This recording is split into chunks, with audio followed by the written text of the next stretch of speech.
이 두 번째 시간으로는 책을 들어가기 전에는 우리가 한번 이 책에 대해서 한번 상상을 해 봤으면 좋겠습니다. 앞에서 얘기했던 것처럼 우리가 문제 제기를 했던 것은 앞으로 우리에게 펼쳐질 세상이 4차 산업혁명이라고 하게 되는 시장을 우리가 펼쳐졌다고 했습니다. 그 가운데에 우리가 아주 여전히 노동을 하고 있는 인간으로 남아 있을 것인가 라고 하게 된 문제 제기를 시작하게 되면서 우리가 그 새롭게 펼쳐지게 되는 그 미래에 유연하고 창의적으로 대처하기 위해서 어떻게 해야 되는지, 무엇을 해야 되는지에 대해서 이 책이 목표를 하고 있다라고 이야기를 했었는데요.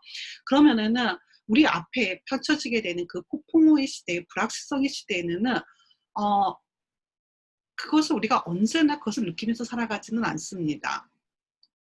그러니까 시간의 흐름이라고 얘기하게 되는 것은 매일매일 시간은 흘러가고 있고 지금 이 순간에도 시간은 흘러가게 돼 있습니다. 제가 말하고 있는 이 순간, 그리고 여러분들이 지금 수업을 듣기 위해서 동영상을 보고 있는 그 시간도 지금 그 시간이 1 초, 1 초, 1초 모여서 또 분이 되고, 그리고 시간이 되고, 그리고 그 시간이 하루라고 하게 된 시간을, 그리고 그 1 년이라고 하게 되는 시간을 만들어내죠. 그러니까 1 초, 1초 단위에 '아 내가 뭔가를 변하고 있어? 내가 앞으로 무엇을 할 것인가?' 이렇게 생각하면서 살아가는 사람은 아무도 없습니다.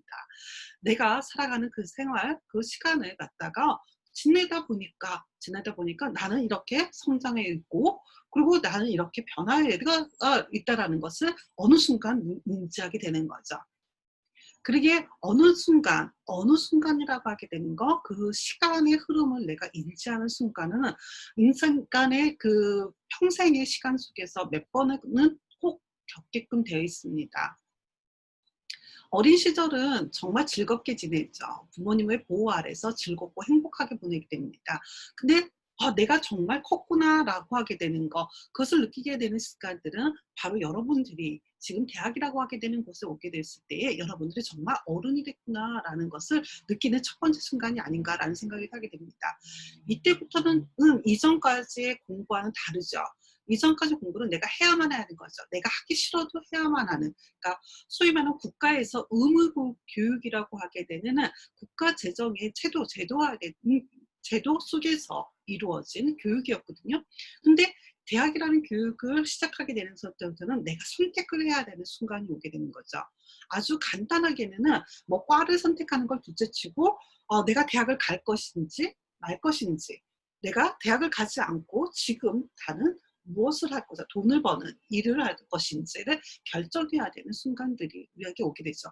그때 다들 한 번쯤은 뒤에 있는 시간들, 과거의 시간들과 앞으로 펼쳐질 미래에 대해서 불확실하기 때문에 두려움을 갖게 되게 됩니다. 근데 그 두 두려움 가운데 뭐 하나를 선택해야 되는 상황이 우리에게 오게 되죠.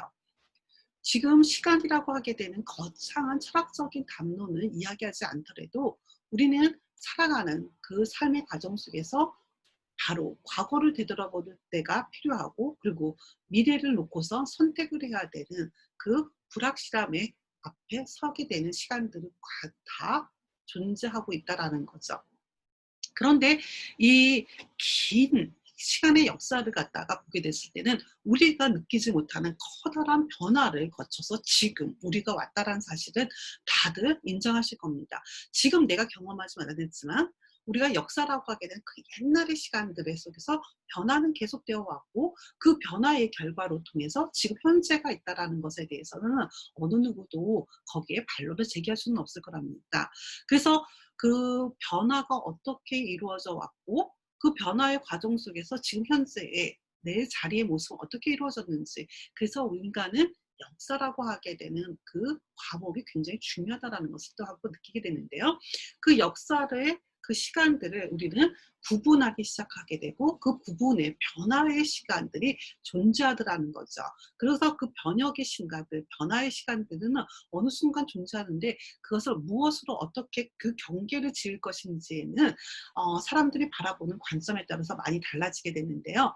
우리가 역자분들이 학교에서 많이 배우게 되는 것은 우리가 사용하고 있는 그 노동하는 인간으로서 연장에 따라서 시대를 구분하는 것들이 가장 일반적으로 많이 시대 구분으로 사용되지 않나 생각이 듭니다. 무엇이냐고요? 우리 여러분들 기억하실 겁니다. 내가 사용하는 도구가 먹고 살기 위해서, 내가 무엇인가를 먹고 삶을 유지하기 위해서 도구를 사용하게 되는데, 그 도구의 형태에 따라서 석기 시대, 그러니까 돌을 가지고 연장을 사용해서 사용하게 되는데, 그 돌의 모습이 날카롭은가 날카롭지 않은가를 놓게 두고서는 구석기 시대, 신석기 시대로 나누었던 것을 기억하게 됩니다. 그리고 이렇게 돌을 사용했던 시대를 지나게 되면서 여러분들 청동기 시대라고 하게 되는 시대를 거치게 됐죠. 이때 보시게 되면은 굉장히 도구들이 날카로워지게 되고, 그리고 예리해지고, 그리고 단단해지는 것을 보게 되죠. 이제 청동기 시대를 거치고 우리는 철기 시대를 넘어가게 됩니다.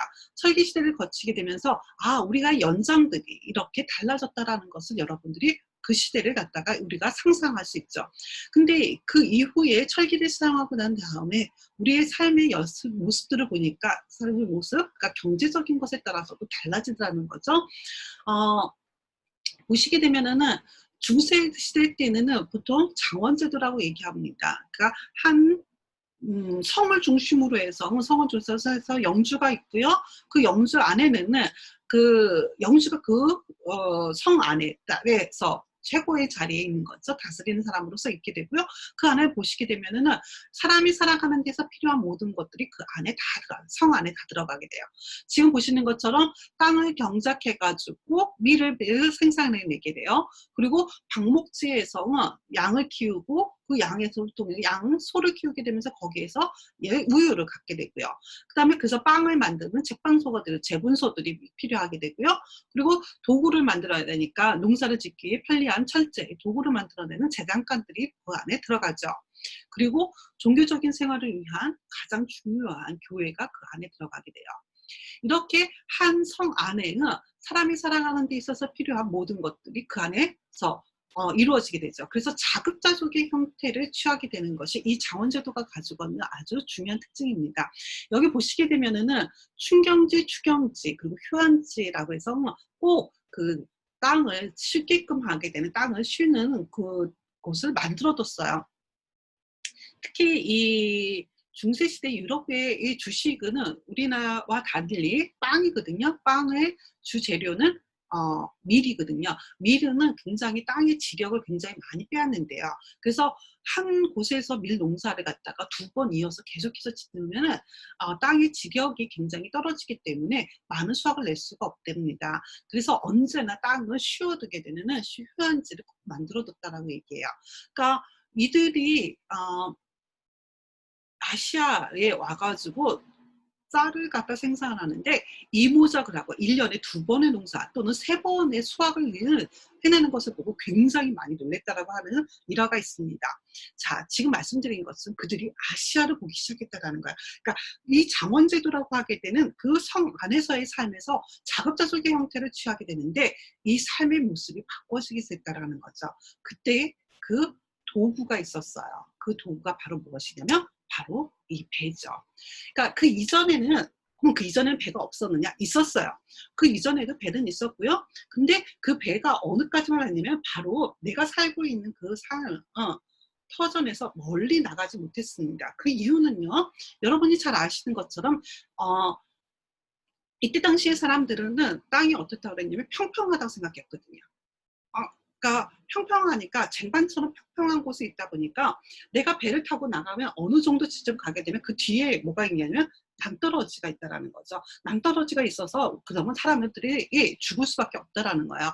그러니까 내가 살고 있는 삶의 영역이 이 지구가 평평한 쟁반과 같이 됐다라고 생각하게 되니까 저 멀리 나가지 못하고 내가 살고 있는 그 바닷가에서 그 가까운 지역에서만 배를 타고 나가서 물고기를 잡아서 생계를 유지했었다라는 거죠.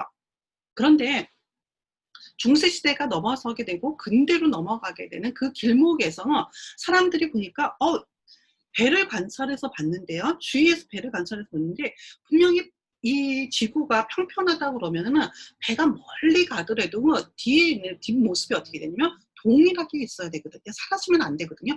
근데 조금 멀리 가게 되면 어떻게 되냐면 이게 사라져서 보이지가 않더라는 거죠. 이것이 사람들로 하여금 이상하다 생각이 드는 거야.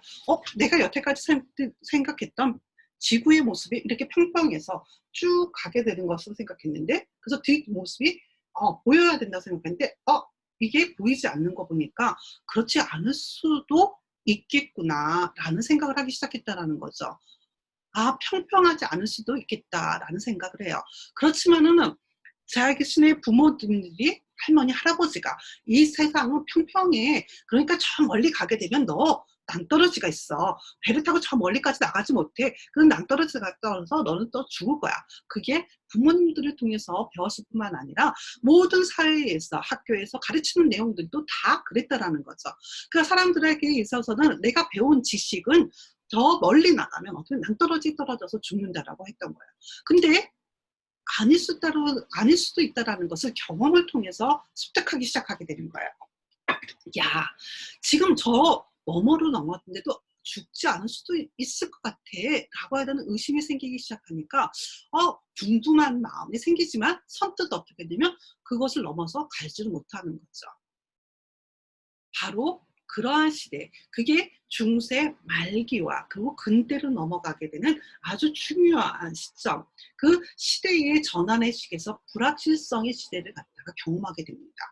근대로 넘어가게 되는, 그리고 지금의 자급자족의 시대에서, 지금의 자본주의 사회로 넘어가게 되는 하나의 돌파구를 열었던 사람이 있습니다. 이 배를 타고 그 너머로 가게 되는 그 불확실성으로 보였던 그곳을 지나서 갔던 사람이 있었는데요. 그 사람은 바로 여러분이 잘 아는 누구냐면 콜럼버스입니다. 근데 콜럼버스의 이야기는 여러분들이 많은 이야기들을 알고 있기 때문에 특별하게 다 얘기해 드리지 않아도 다 아는 이야기인데요. 그러니까 콜럼버스의 이야기 가운데 유명한 일화가 있잖아요. 그러니까 이 달걀을 세울 수 있느냐. 사실 달걀을 세운다라는 것은 그것은 불가능해요. 타원형처럼 되어 있는데 그 타원형처럼 되어 있는 것을 어떻게 세울 수 있겠어요. 그런데 이 콜럼버스는 그것을 자신이 세울 수 있다라고 얘기하죠. 그러면서 그 얘기를 해요. 뭐라고 그러냐면, 어떻게 하냐면은 이 달걀의 밑둥을 잘라내죠. 그러고 나서 그것을 세워요. 그러니까 그 주변에 있던 사람들이 뭐라면, 야, 그거 나도 할 수 있는 거잖아. 그건 너만의 방법이 아니야. 나도 할 수 있어. 그때 콜럼버스가 얘기하죠. 그렇지만 이것을 잘라내는 거, 그것은 아무도 하지 못했다. 이게 중요한 것 같습니다. 사고의 전환, 창의적인 사유는 누구든지 다 아는 거예요. 그러니까 창의적 사유는 누구든지 다 할 수 있는 거라는 거죠. 그것을 알았을 때. 근데 창의적 사유는 처음 한다라고 하게 되는, 처음에 개척한다라고 얘기하게 될 때는 이 두려움과 그것을 극복하는 노력, 용기가 필요하다라는 거죠. 콜럼버스에게는 그 용기가 있었던 거죠. 근데 사실 그 용기가 있었던 그것을 할 수 있게끔 그 주변에서 도와주는 사람이 있었어요. 어떻게 보면은 콜럼버스가 내가 이 배를 타고 가서 새로운 미지의 세계를 갖다 발견하겠습니다. 그리고 새로운 미지에 저 가서 그곳에 있는 모든 것들을 내가 가져오겠습니다. 라고 이야기할 때 그 이야기를 어느 누구도 실제로 그 일이 벌어질 거라고 아무도 생각하지 않았다라는 거죠. 근데 그 엉뚱한 그 이야기를 그럴 수 있어? 그러면 내가 너를 도와주겠어 라고 하는 사람이 있어야 된다라는 거죠. 그게 그때 당시에 스페인의 왕비였어요. 그래서 그 스페인 왕비가 지금 그 배를 지원을 해주고 그가 배를 타고 나갈 수 있도록 선원들을 모아주는 이것을 했죠. 그것이 없었더라면 그 후원이 없었더라면 콜럼버스의 어떻게 보면 굉장히 무모한 그 일이 불가능한 것으로 되었겠죠. 콜럼버스는 지금의 아메리카 대륙을 발견하게 되는 큰 성과를 하게 됩니다. 그러니까 다 아시는 것처럼 콜럼버스가 발견한 것은 바로 지금 현재의 미국 미합중국의 서인도 제도라고 하는 섬을 발견한 거죠. 그 섬의 발견이 바로 근대로 넘어가게 되는, 그리고 경제 구조를 바꾸는 아주 중요한 틀이 됐습니다. 이 콜럼버스의 배를 통해 가지고 유럽 대륙에서만 머물고 있었던 그 유럽 대륙의 우물한 개구리처럼 그 안에만 머물고 있었던 사람들이 야, 이 세상이 정말 작은 곳이 아니구나. 정말 넓은 곳이구나라는 것을 알게 됐다라는 거죠. 그래서 아프리카 대륙도 발견하게 되고요. 아시아에도 발견하게 되고요. 그리고 태평양의 남아메리카, 북아메리카를 발견하게 됩니다. 이런 것으로 인해서 처음에 에스파냐가 엄청나게 유럽의 모든 곳을 집권하게 되면 제국주의의 형태를 취하게 되는 거죠. 이러한 대제국주의는 스페인과 그 다음에 포르투갈을 중심으로 대제국주의가 형성되는데요. 이런 대제국주의가 유럽의 경제를 바꿔놓게 됩니다. 지금 아까 전에 말씀드린 것처럼 유럽어는 자급자족, 자원제도라고 하게 되는 자급자족의 형태를 취하게 되는데요. 배를 타고 지금 아메리카 그리고 아프리카를 가고 아시아를 넘어가게 돼요. 근데 아메리카를 가게 되 보니까 거기에 아주 독특한 향신료가 존재하는 거예요. 커피가 존재하는 거예요. 그러면 이것을 가지고 그 배에다가 담아가지고 갖고 와요. 유럽에 가져와서 그것을 팔려고 생각하죠. 근데 지금 이 배를 타고 이 항해를 가게 되는데 파도를 거쳐서 지금 이 먼 곳까지 왔어요. 먼 곳까지 와가지고 향신료를 가지고 가게 되고 금문보화를 가져가게 되는데 내가 먹을 만큼 1년에 먹을 만큼만 가져갈 사람은 아무도 없었을 겁니다. 당연히 그 안에 배에서에 채울 수 있을 만큼 많은 양의 물건들을 그 안에 담게 되죠. 그것을 가지고 다시 고국으로 돌아오게 돼요. 고국으로 돌아오게 되면은 그럼 굉장히 많은 양이잖아요. 그 굉장히 많은 양을 어떻게 하겠어요? 한꺼번에 다 팔 수도 없고 다 팔릴 수도 않는 거죠. 그것을 보관할 수 있는 보관 창고가 마련되는데 그 배가 항구에 정착을 하고 정박을 하고 난 다음에 거기를 중심으로 해서 창고가 형성이 되고요. 창고가 형성이 되니까 사람들이 그것을 사려고 모여들기 시작하게 됩니다. 사람들이 사서 모여들게 되니까 그 장소를 중심으로 해서 시장이 형성이 되게 돼요. 바로 이 시장 경제가 형성되게 되면서 초기 자본주의 형태를 취하게 되는 거죠. 이 시기를 거치고 초기 자본주의 형태를 취하면서 일대의 대변혁이 이루어지게 되는데 그것이 여러분들이 잘 아는 것처럼 산업혁명이라고 하게 되는 산업혁명의 시대를 거치게 됩니다. 이 산업혁명의 시기를 보통 얘기하게 될 때 기차의 발견과 방직혁명이라고 얘기하게 되는데요. 이 그 산업혁명은 대량 생산을 통해 가지고 지금 현재 자본주의가 형성되게 되는 대변혁을 만들어내게 됩니다. 지금 보시는 것처럼 시대는 이렇게 바뀌어 왔고 그리고 그 지금 시대에는 각각의 중세에서 근대로 넘어가게 되면서 그리고 지금의 산업혁명의 대물량을 갖다가 만들어내는 도제 형태에서 물량을 만들어내는 산업혁명을 거치게 되죠. 지금 보신 것처럼 우리는 굉장히 이 불안정한 불확실성의 시대를 살아가고 있습니다. 산업혁명이라고 얘기하게 되는 이 시기가 지금 코로나19라고 하게 되는 팬데믹을 갖다가 겪게 되면서 과학이 정말 발전할 것인지 그리고 아니면은 정말 과학으로도 어떻게 하지 못하는 그 영역을 우리가 직면하게 되는 건지 그 새롭게 펼쳐지는 세계에 대한 새롭게 어떻게 펼쳐질 건지 우리의 삶이 어떻게 만들어져 나갈 것인지에 대한 불확실성의 시대에 서 있는 것은 분명한 사실입니다. 여러분들 지금 산업혁명 이후에 우리는 굉장히 과학의 발전을 겪어왔거든요. 그래서 지금 현재 우리의 모습을 만들어냈습니다. 너무너무 편안해졌습니다. 여름이라 그래서 밖에 나가면 뜨거운 듯이 더웠지만 우리는 에어컨이라고 하게 되는 것을 만들어내면서 얼마나 시원하게 여름을 보내게 됩니다. 추운 겨울에도 마찬가지입니다. 우리는 온도의 따뜻한 방 안에서 추운 것을 모르면서 지내게 되죠.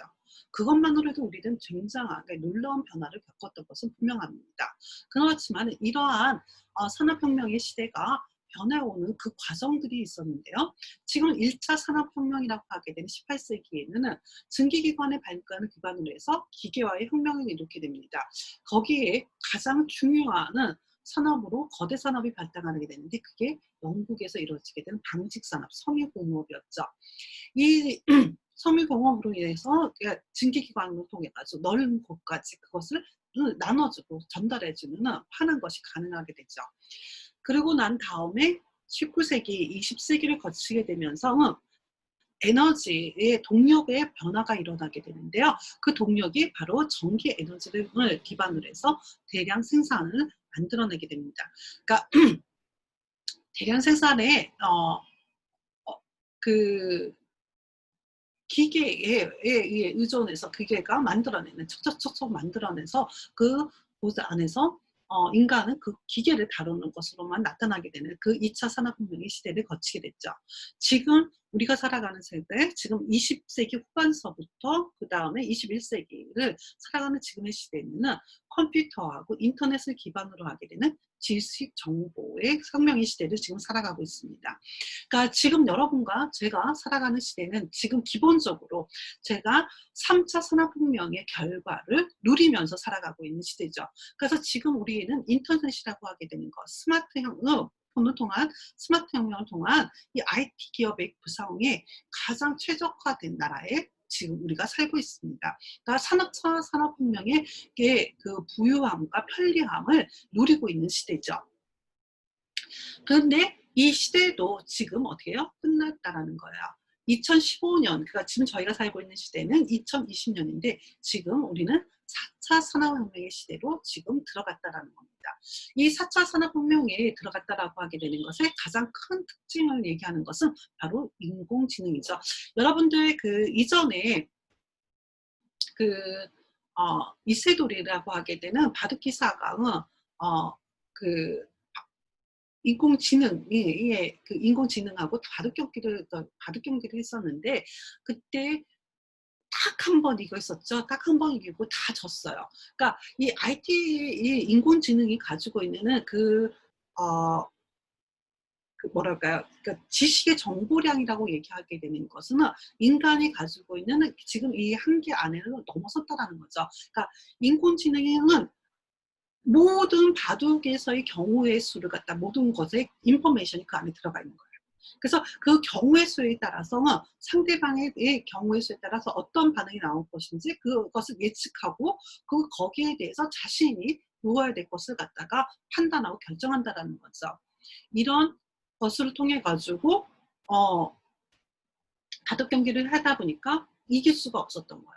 근데 딱 한 번 이겼는데 그때 이세돌 바둑 기사가 뭐라고 얘기하냐면은 그 딱 한 번 이겼을 때 자기가 두었던 것은 그러니까 모든 뛰어난 바둑 기사들이 이렇게 놀 거예요. 이런 상황이라면 이렇게 놀 거라는 경우를 벗어나서 정말 허를 찌르는 거죠.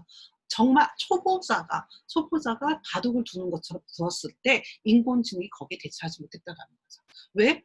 인공지능이 가지고 있는 인포메이션은 잘 두는 거거든요. 잘 두는 건데 거기에 잘못 두는 거, 초보자의 그 경우는 인포메이션이 없었던 거예요.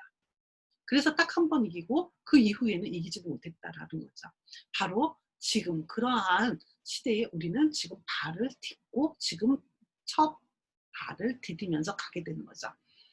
근데 이 모습이 이 세계가 이 인공지능 기반을 두게 되는 이 만물 초지능의 혁명의 시대에 이 산업구조와 사회구조의 시스템이 어떻게 어떤 식의 어떤 방향으로 변하게 될지 그것을 그려나갈지 그것은 지금 우리가 해야 될 작업인 거죠.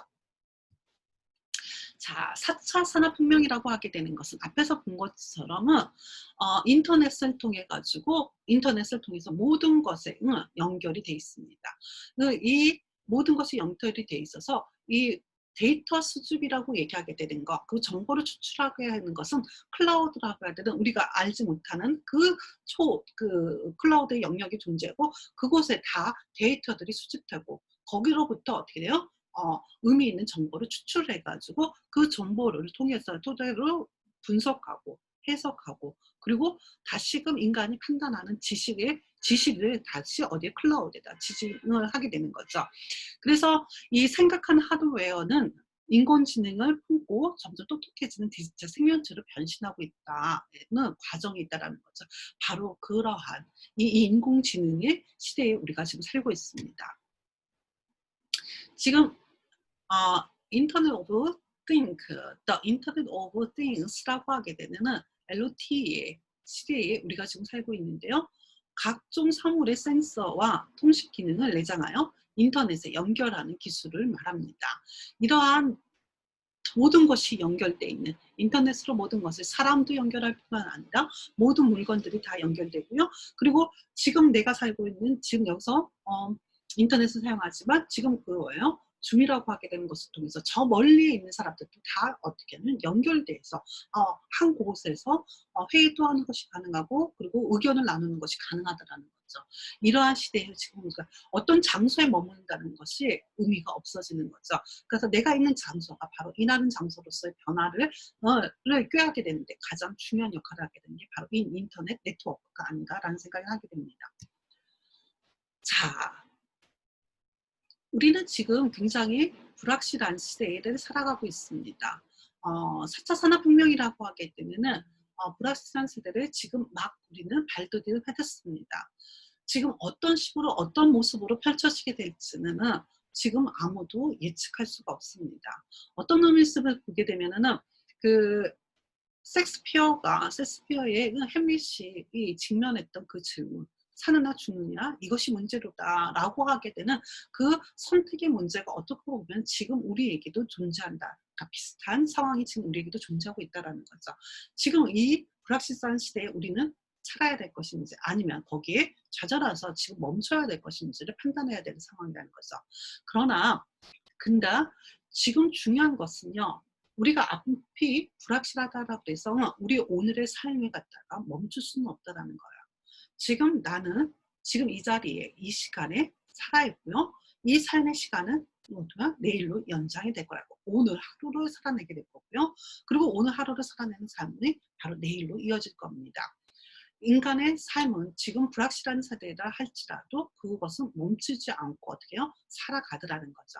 내가 주어진 이 시간에 삶을 살아간다라고 하는 것은 바로 내 삶은 오늘도 그 다음에 내일로 이어질 거고 내일은 내일 모레로 이어질 거라는 것을 의미하는 거죠. 그러면 내 삶은 어떻게 해요? 계속해서 지속되어 갈 거라는 거예요. 따라서 사람의 삶이라는 것은 삶의 불확실성을 어떻게 해요? 타개할 수 있어야 된다는 거죠. 그러면 바로 이 어떻게 일할 것인가, 바로 이 어떻게 일할 것이라는 거라는 이 책을 통해서 우리는 불확실하다라고 생각하는 그 미래를 향하고 있지만 그 안에서 우리는 어떻게 해요? 계속해서 멈추지 않는 삶을 살아갈 건데 어떻게 그것에 유연하게 대처할 것인지 그리고 어떻게 그것을 창의적으로 대처하면서 그 앞을 준비해 나갈 것인지 그것을 바로 이 책을 통해서 우리가 생각해 보려고 합니다. 이 4차 산업혁명 지금 바다를 떠나는 항해를 떠나는 배를 타고 항해를 떠나는 것과 똑같습니다. 지금 배를 타고 항해를 하기 위해서 정박해 있는 배가 출항을 하게 되기 위해서는 필요로 하는 것들이 있습니다.